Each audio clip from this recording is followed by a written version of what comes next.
eventually going to get to twice a game, go. Whatever gets me Dante. Amen. I bring up the idea of the Browns getting the number. Like people are like, oh, well, the Jets, they're going to trade up and jump us. One, we don't even know if that's what the Jets want to do. Two, if we sitting at 3 and you're trading up to 2, the Titans might not give a fuck about that package that the Jets could give them because they're saying to themselves, hey, we want our best guy on the board. Also, I just want this out. If the Browns are in the top 2, doesn't matter if a team wants to trade up because the Browns are in the top 2. It's not going to matter. It's more likely than not that the Browns are going to be at least in the top 3. They're probably going to be in the top 2 because, like, there's usually not 4 teams with 3 wins. Okay, like that's not how this usually goes. There's usually like 1 or 2 teams. So what we're looking at right now is that the Raiders and the Giants play each other.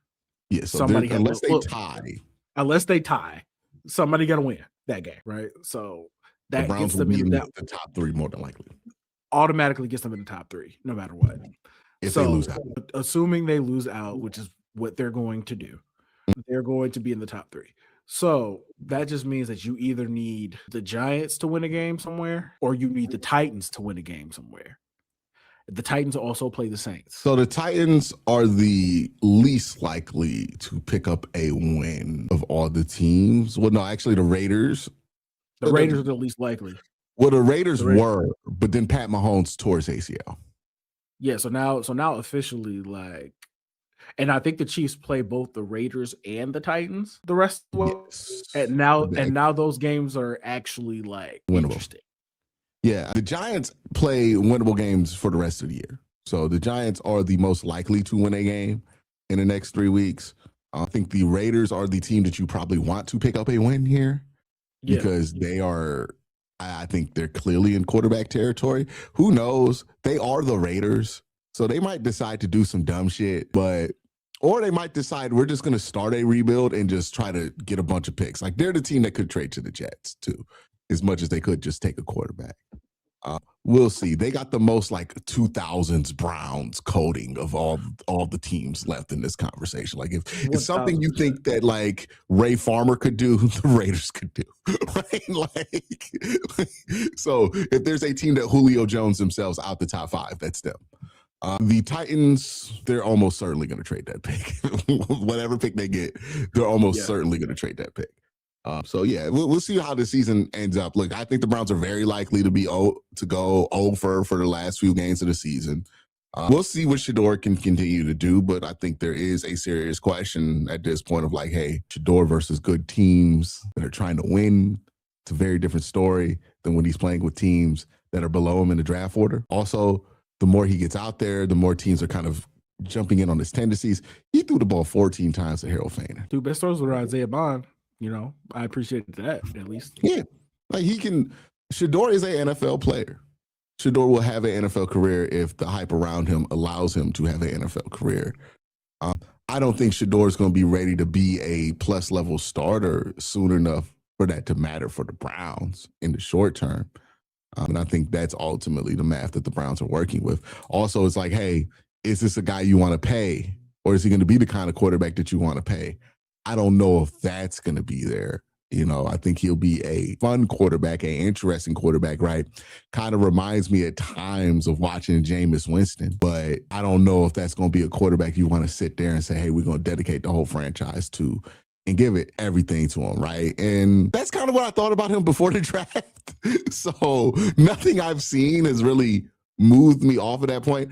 I have had the unfun distinction, Kobe, of being somebody who kind of likes Sheduer Sanders, but not as much as everybody else, but also don't seem to hate on him as much as everybody else. So I just get shit on by everybody. It's not been fun. It's not been a fun year and a half. I get called a hater, a Dylan stan. I've never been a Dylan stan, but I've been called this because I'm like, Shadore has some flaws in this game he needs to work out. Like, this has been unfun for a motherfucker like me. Okay? Very unfun. This is only fun for those who are living in the extreme of either camp, which is everybody else has been brutal. Okay? Bro, it's just been It's just been ridiculous. It's been It's ridiculous. brutal, dog. It's just dumb, bro. And then And if he think has a about this, bad man. If game, we do can't all talk of this about shit and we don't get a quarterback, I'm gonna be pissed. Okay. If we don't even try to get a quarterback, dog. If we don't even fucking try, like they lose out. They get a top 5 pick. They get the top 2 pick. Dante Moore, Mendoza right there. We not even gonna fucking try, bro. If that happens, I would be. No. Okay. bro. I'm telling you. Anymore. I'm telling you now without a shadow of a doubt, they are going to take a quarterback, assuming they are in position to take one. It's really not worth anybody getting worked up over. It's not worth arguing about. They are very clearly going to take a quarterback. The real question It's that simple. Yet people are saying, no, we got to build around Shadore. What the fuck do we need to build around him for? Why? Are we really going to do that? And they're going to say, oh, if we can't build around him, we can try 2027. Okay, fine. You're basically wasting a year because you thought the guy that you took in the 5th round was the answer, only for him to not be the answer. So you wasted 2 years. You basically wasted a year trying to figure that out. Like, what are we doing? It's like have this fun exercise I do.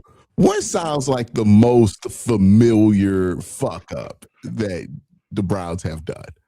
Is it taking a quarterback at face value who seems to be projected to be in the top 5?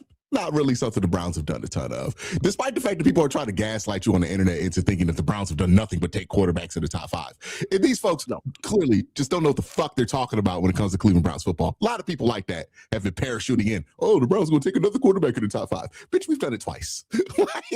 Twice. We've done it twice. This team has been ass for 20 years, and we've taken a quarterback in the top 5 twice. Okay? Don't tell me that's the fucking franchise's issue. Okay? Like, you know what you're talking about. Like, straight up. But it's like, what sounds more familiar? Browns swinging and missing or going after a number 2 overall pick, which, by the way, every time the Browns have gone after somebody in the top 5, we've made the playoffs with that quarterback on the roster. But I digress. We could either do that or we could get really excited about some guy who showed some sparks in the weak part of the season and decide that we're going to bet it all on that. What sounds more familiar to you?